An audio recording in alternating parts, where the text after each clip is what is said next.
Ms Graham. Thank you. We'd been talking about the restraint before lunch. Yes. And in particular about the press-up. There are other elements of the restraint that we've heard evidence about. And I'd just like to check with you that none of these elements cause you to change your view or maybe make you want to alter anything you've said. Yes, of course.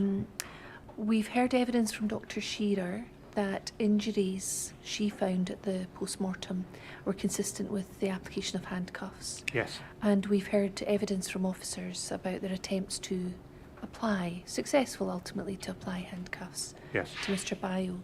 In relation to risks of hypoxia or any of that sort of process, would the handcuffs themselves be a significant factor? No, they're entirely benign from that point of view. Right. They can cause local injury, but not any risk centrally.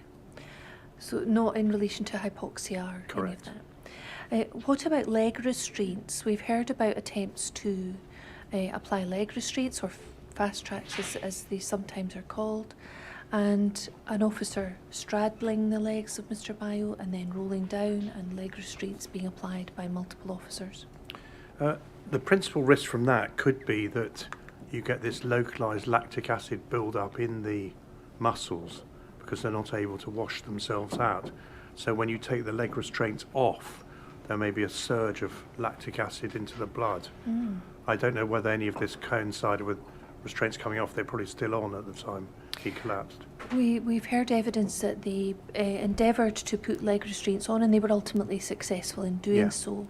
And they remained on until Mr Bayo was taken to the hospital. Yes. So once they were applied, I don't think they were removed. We've not heard any evidence they were removed. No, quite. At the scene. So do you think that would have had an impact on the risk of hypoxia? No, not directly.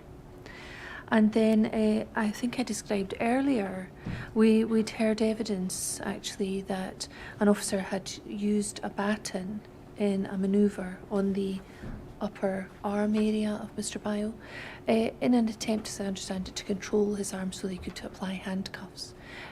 You talked about mechanical asphyxiation and you talked about the impact of that on the trunk, Yes. even if it came from limbs. Could you think that use of a baton in that way would have had an impact on I think it's unlikely that any hypoxia? contribution will be minimal. Right, thank you.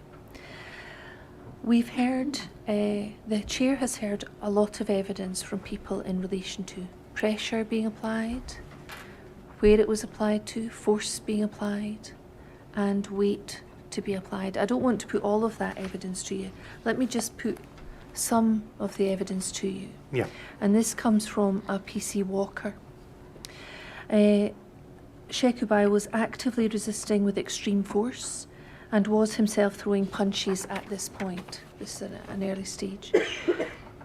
He was asked if at any stage did he lie on Sheku Bayo, and the answer was, I think as part of having to reach across him, I had the upper part of my body was on his shoulder. And I said, you're pointing to your right shoulder. And he said, yes, his right shoulder.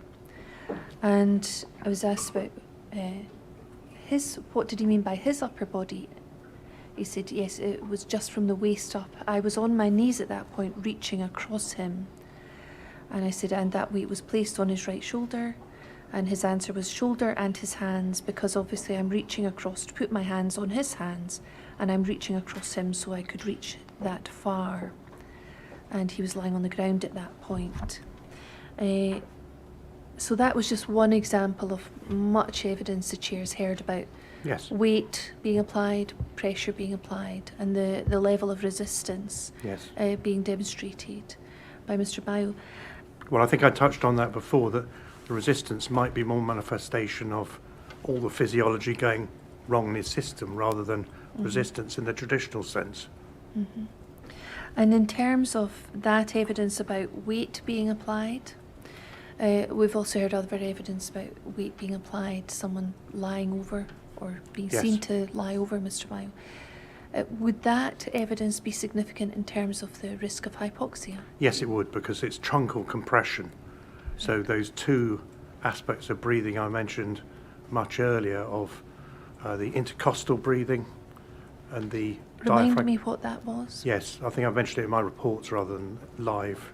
So you have two types of breathing, basically. Your intercostal breathing are the muscles between your ribs, which when they contract, they expand the overall volume of your rib cage. So that's one type of breathing. The other is called diaphragmatic breathing, and in that, the diaphragm, like a large web of muscle on both sides, between the chest and the abdomen, contracts. And when it contracts, it again increases the inside volume of the chest. In doing so, it also has to compress the contents of the abdomen, the liver and other structures. And all that together means that if you squeeze someone from behind, you may diminish both intercostal breathing from compression of the chest, but also if you compress the abdomen from behind by compressing the back, that can reduce diaphragmatic breathing. So the movement of the diaphragm increases the volume in the lungs. Yes, exactly. And the movement outwards from the front of the chest increases the volume available in the lungs. Through the intercostal muscles. Through the intercostal muscles. So that increases the capacity of the body to take in oxygen. Yes. And if a person is prone Yes. against the ground, Yeah. and pressure is applied to the back, Yes. You or potentially the- take out both of those. you So could, intercostal breathing and diaphragmatic breathing. and that would reduce the capacity of the lungs in terms of capacity to take in oxygen. Yes. And also, something that people often forget is it reduces the store of oxygen in the lungs. So if you make the lungs low volume by compression, then they can't store so much oxygen for so long. And why is that? Well, literally, the lungs act as one of your best stores of oxygen. So that's why instinctively, if you're going to hold your breath, you'll take a deep breath in first to increase your lung volume. And that then allows that oxygen to be circulating around your system. Correct. And that touches on a piece of experimental work I was involved in where we asked people to hold their breath after some exercise, but they had to breathe right out and then hold their breath. And we proved that if you hold your breath when your chest is effectively empty, you run out of oxygen much more quickly than you might anticipate. And that could be a very rapid effect. So you have no reserves. No reserves, exactly. And your hemoglobin, although it's an oxygen carrier, that does not carry nearly so much in physiological terms as your lungs with air in them. So if your lungs are don't have the same capacity and they're not as efficient or storing as much oxygen, how quickly can that cause problems for your system in terms of the amount of oxygen available to your system? I mean, the experimental work I was involved in, where we carried out that manoeuvre of getting people to hold their breath after breathing out, we rendered people hypoxic within as little as 15 to 20 seconds. And most physiologists would tell you it's very difficult to make a human hypoxic by any means, really. So it's a very potent effect, and it just shows that these processes can develop very rapidly. And at the moment they become hypoxic, remind us what happens at that moment. I mean, they're vulnerable to their hearts getting into a rhythm disturbance, particularly with all the other background factors there. A little bit of hypoxia is fine.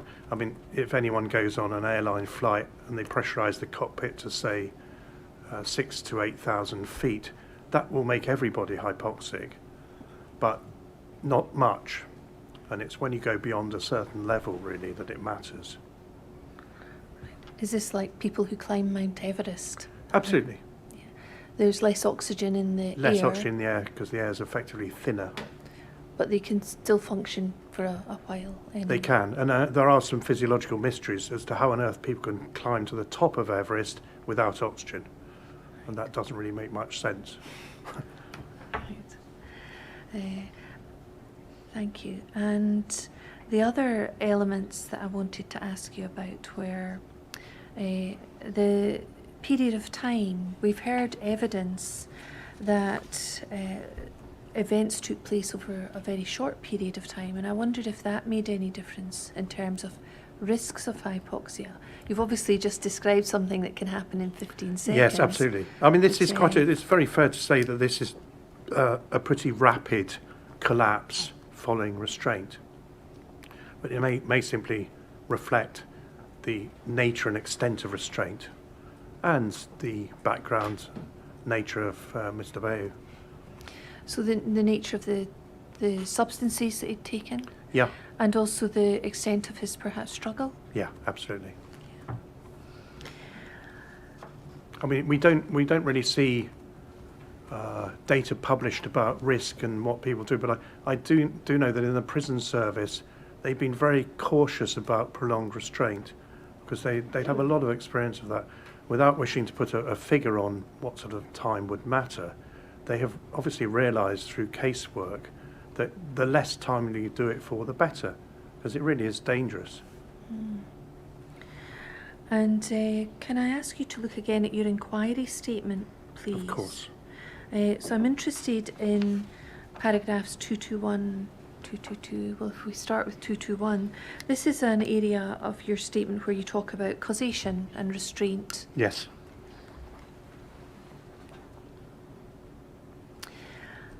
I consider that the restraint and struggle did materially contribute, which is why it has appeared in the cause of death. You couldn't ignore the presence of drugs in the background, particularly because of their effect on the heart when there is a lack of oxygen and lactic acidosis. The difficulty is these things are all intertwined with one another. Is that really what you've been saying earlier today? Yeah, absolutely. You can't look at each factor in isolation. So why did it happen on that particular day? Probably because all these things combined on that particular day. Mm-hmm. But I think, as I've mentioned, those that appear in the cause of death are more than minimal, and at least on the balance of probability, contributory. Thank you. Paragraph 222, you said, in my opinion, the most significant aspects of the restraint would be the time duration of the restraint and the number of persons restraining. There is an unwritten rule in the prison service where staff are not allowed to go beyond a period of time restraining an inmate. I don't know what this length of time is. Prison staff are aware of the dangers of prolonged restraint. Mr. Bayou's case is not the most prolonged that I have seen, but he is heavily overwhelmed and using up a lot of energy by the struggle. I'm interested in this paragraph. You say the most significant aspects would be the time duration and the number of persons restraining. But that's a measure of the amount of force being applied, really. Right. So you won't tend to see this sort of a case with just one restrainer, unless they're absolutely massive. Okay. And what was the significance in your mind about the time duration? It's fair to say that most restraint-related deaths are after a longer period of restraint than this. But that's not to say that there aren't dangerous mechanisms which I've just touched on that could operate really quite quickly. Yeah, I mean, I think duration and levels of force, which is what I'm trying to express through the number of people, are often the relevant factors. Thank you. And then at 223 you say, if it is proved that PC Walker did lie across Sheku Bayou's back, this would be a significant aspect to the restraint. This weight applied is what forces the abdomen into the hard ground and limits diaphragmatic breathing. Yeah, and I hope I've explained that That's what you've in a bit more explained. detail now, yes. Right. And would that, but you've said in addition that would also cause this restriction on the intercostal breathing? Yes, I mean, obviously the back would mainly affect the diaphragm because it would force the abdomen to the ground, but anything happening higher up would affect intercostal breathing. And those muscles are in your rib cage? Yes, exactly. Between your ribs? Yes.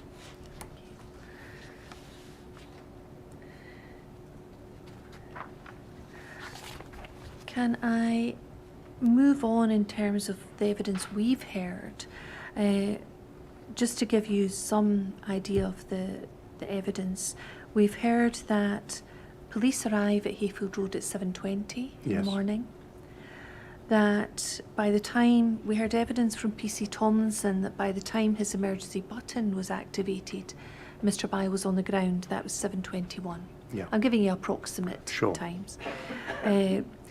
By 7:25, he was unconscious but breathing, and so noticed to be breathing, and I think at that stage there was calls for an ambulance. So I'm interested in, this is a change, obviously, in the state of Mr. Bio that we've heard evidence about, where from a position where there is this restraint and struggle against that restraint, and I've talked to you about the press up and the active struggling and resistance, that he has noticed, he's turned onto his side and he's noticed to be unconscious. Yeah. Could you help the chair understand what physiologically is happening during this part of the process? Providing he's still breathing, he's not in cardiac arrest at that point in time. Mm-hmm. But he's been rendered so affected by the restraint that it's rendered him unconscious. Now, many, many years ago, fortunately things are a lot better than that now, they used to restrain people before the good antipsychotic drugs. They used to restrain them, and the how they talked about it is restrain them until they go limp. And so that's perhaps take with 30 minutes or so. So you can see that prolonged time, and that then renders somebody unconscious. But you're in a very perilous situation when you're unconscious anyway, but particularly when it's through that and hypoxia. And can you explain why a person's in a perilous situation at that point? I mean, all unconscious people are highly vulnerable unless their airway is protected and supported. But if the cause of it is hypoxia, then you may need rescue breaths, and you may need to get their oxygen level back up again, because they may not be breathing adequately either after an event like that.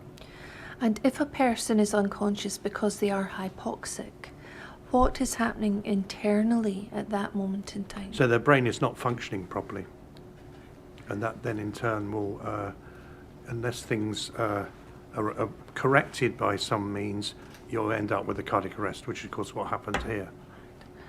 So the hypoxia itself can render a person unconscious? Yes. And then we've heard that at 7:29, so this is around 4 minutes later, he's not only noticed to be unconscious, but he is noticed to be not breathing. Yes. Now, we've heard evidence of airwave messages, and this there's no evidence between that period of not breathing normally. Well, I know you've talked about that earlier today. So the evidence we've heard is at 7:29 he was noticed to be unconscious and not breathing. Yes, and in fact he may have been in cardiac arrest at that time, but to be fair to everybody involved, it can be very hard to recognise cardiac arrest, which is why if someone's condition suddenly changes, they stop breathing, it's time to institute cardiopulmonary resuscitation. So CPR. CPR, but after rescue breaths, just to make sure it's not just breathing. And can you help the chair understand that at that moment in time, unconscious, not breathing, in terms of physiology, what's happening at that stage? So the brain has been starved of oxygen, and including the lower part of the brain where breathing is controlled, and so that is quite dangerous, as you could imagine, that you've been rendered hypoxic enough to go unconscious. State of unconsciousness may not necessarily resolve itself unless the hypoxia is corrected. So in terms of reversing the effects of hypoxia, the CPR, can that help? Yeah, and particularly if that's gone to cardiac arrest, but I would be at pains to point out that once you're in cardiac arrest, your chances, this would count as an out-of-hospital cardiac arrest, your chances of long-term survival are quite low. There is a chance, but out-of-hospital makes a difference because of the lack of specialist support in the background. You're much better to have a cardiac arrest in the accident emergency department or intensive care or recovery, because there'll be specialists available very quickly, drugs, machines. But of course, when you're out of hospital, there's not much additional that can be done. And just to be clear about this situation, if it was respiratory arrest at that stage and not cardiac arrest, what difference would that make? It would still be potentially reversible. So you could get respiratory arrest from restraint, from truncal compression in particular. And would that be reversible by means of CPR? Well, stopping the restraint and particularly supporting the breathing. But sometimes they may be in quite a low heart output state, and so a bit of help along the way for the heart might be helpful as well. And when you say help, what do you mean? So chest compressions. Well, the sort of cardiac arrest, they tend to have go into the worst end of it. They go to a condition called pulseless electrical activity, where the heart has a beat, but you don't. Sorry, it has an electrical beat, but you don't actually get any useful output from the heart, or you're getting very low output from the heart. And particularly in those sort of circumstances, chest compressions may well help to restore a bit more cardiac function. And of course, the lack of whatever caused it in the first place, still ongoing, really helps. And so there could be a beat, a heartbeat, but the blood is not pumping as efficiently. Yes, exactly. It could be an electrical beat, but the blood not pumping, or the blood could be pumping very inefficiently. So in terms of this restraint and the struggle against restraint, and the impact on Mr. Bio and what's happening physiologically at this stage, would you be able to summarise to the chair what your views are about what was happening physiologically during that time? Yes, so he was obviously very alert because of his underlying mental problem, principally triggered by the stimulant drugs, and he was likely, by the time restraint was applied, he's likely to be exhausted from everything else that had gone on. But he became much more exhausted through the struggling, and at that time he was then quite forcefully restrained in such a way that it may well have triggered hypoxia quite early on, and it becomes a vicious cycle. And can you describe that vicious cycle again, just in summary, for the chair to Yeah, so help him? lack of oxygen initially producing struggling against restraint, so appearing to be resistance. But then the restraint continues and the hypoxia develops or becomes worse, and then you have the likelihood of unconsciousness developing and or respiratory arrest. And once you've got one or both of those, you're then more vulnerable to going to cardiac arrest. And Through the hypoxia, so lack of oxygen in the blood will cause cardiac arrest. and the hypoxia may also promote sickling? Yes, exactly. That's why I felt it was, rather than being a primary cause, it's a really important physiological marker of what's happened to him in the period leading up to death. And the hypoxia may be, the petechial hemorrhages may be consistent with They're more to hypoxia? do with circulation, so they actually tell you something about how that developed as part of restraint. So he was squeezed so hard that these petechiae developed. And in terms of their evidence earlier about lactic acid build-up and acidosis, tell us about how that So factors all that in. will be a negative influence in the background. So the heart doesn't like potassium. So if anything leaked out potassium into the blood, you had a very elevated potassium, that could affect heart function. Likewise, the lactic acid. But to be fair, we don't have a measurement of either in this case. So we're having to say that if this had happened, then that would be likely. Yeah, thank you. And then, as we've heard, that CPR was performed initially by officers at the scene. Yes. And then continued during his time at the hospital. Yeah, including with a mechanical device, I think. The attempts were made to use the thumper Yes. device.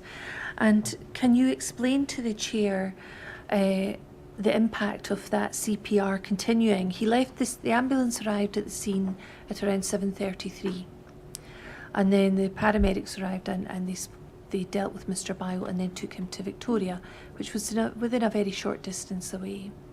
His life wasn't pronounced extinct until 9:04. Yes. So there was a prolonged period. Yeah. Can you explain to the chair what was happening physiologically during that period? I think to all intents and purposes he was dead at the beginning of that, really, or very close to, because as I say, the likelihood of out-of-hospital cardiac arrest and successful resuscitation is slim, and particularly in these sort of circumstances. So what was going on, the prolonged CPR would really stand a diminishing chance of working. So, you know, you're really not going to walk out of hospital if you have had to have CPR ongoing for half an hour. It's incredibly unlikely. Thank you.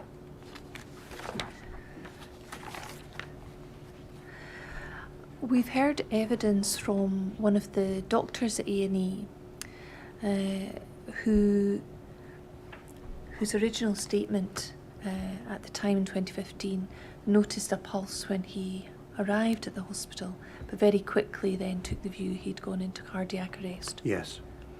And so thought perhaps, in retrospect, he was maybe in respiratory arrest when he arrived. Yes. But very quickly had gone into cardiac arrest. I think her recollection of the precise details in evidence wasn't quite as good. No, I mean, that would was a Dr. depend on how she Pickering. determined he had a pulse. If it was electrically, in other words, having an active ECG, then it might be he was actually in this state of pulseless electrical activity, which would be a common consequence of hypoxia. So that in itself would be a consequence of hypoxia. Yeah, absolutely. Thank you.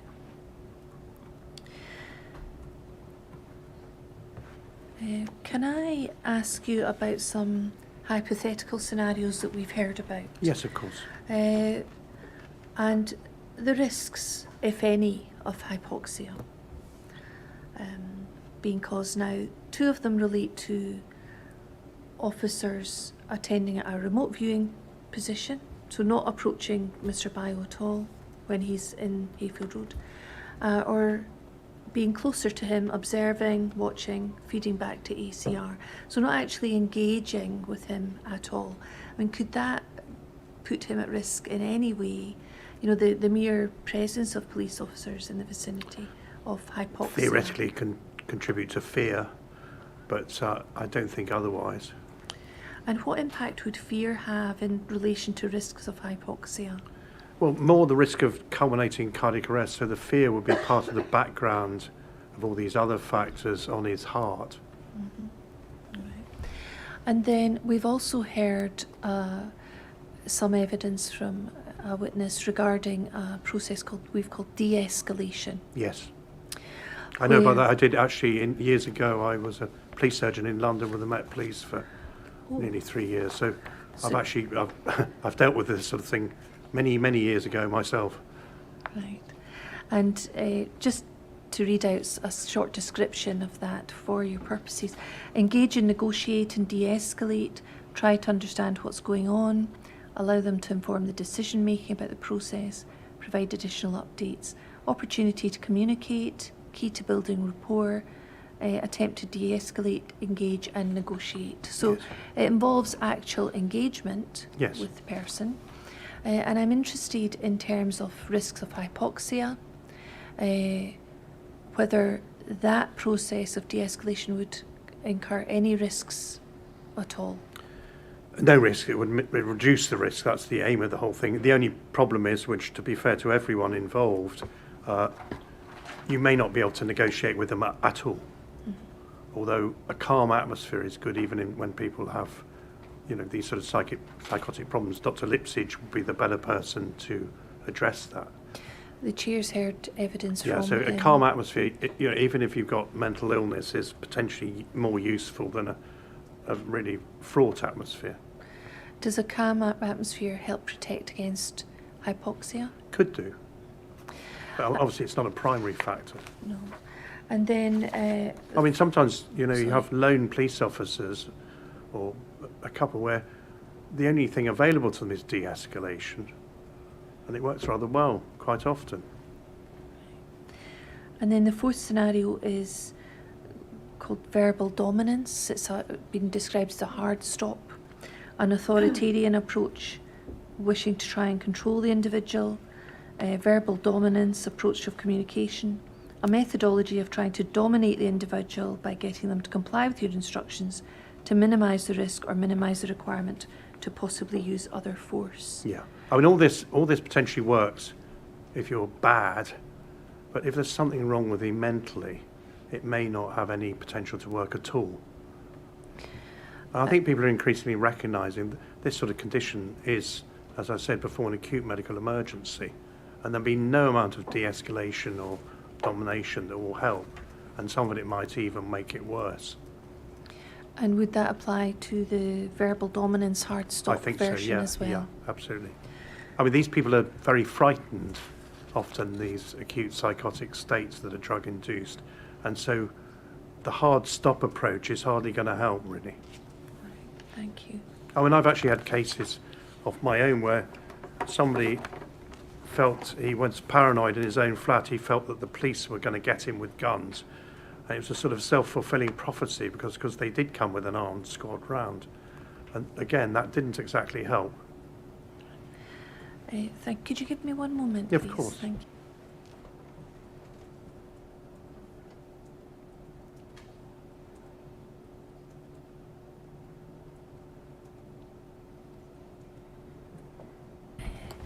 Thank you very much, Dr. Thank you. Cary. I have no further questions at the moment. Thank you. Thank you. Are there any Rule 9 applications? No. Do you have anything? Well, thank you very much, Dr. Cary, for coming to give evidence to the inquiry. I'm very grateful for all the work that you've done on this case from the very beginning. If you can now go back to the witness room, a member of staff of the inquiry will look after you. Thank you, sir.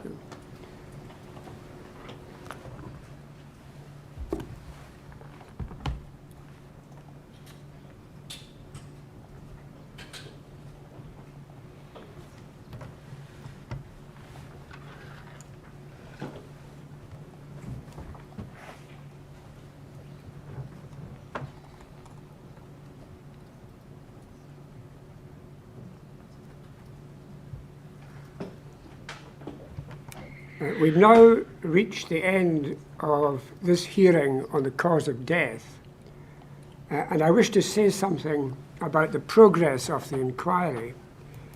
In total, we have now heard 59 days of evidence. In addition, hundreds of documents have been published on the website, including extensive statements taken by members of the inquiry team. Next month, I shall hear oral submissions from core participants. These submissions will be focused on the evidence about the events leading up to and including the death of Mr. Bile and the cause of death. There is more evidence to be heard after these submissions. Earlier this year, the inquiry heard evidence on the post-incident management by Police Scotland. There will be further evidence in relation to that, which will conclude after the summer. Later, we will hear evidence on training and the adequacy of training. This will be followed by a hearing on the post-incident management by PERC and the Crown Office. Finally, there will be a hearing dedicated to exploring whether Mr. Bile's race had any role in how he was approached and restrained by police officers and the post-incident management. As there is a considerable amount of evidence still to be heard, particularly in relation to race, it would be premature to reach conclusions at this stage. For that reason, I will not be issuing an interim report. After I have heard and reviewed all the evidence, I will produce a final report. The inquiry will now adjourn.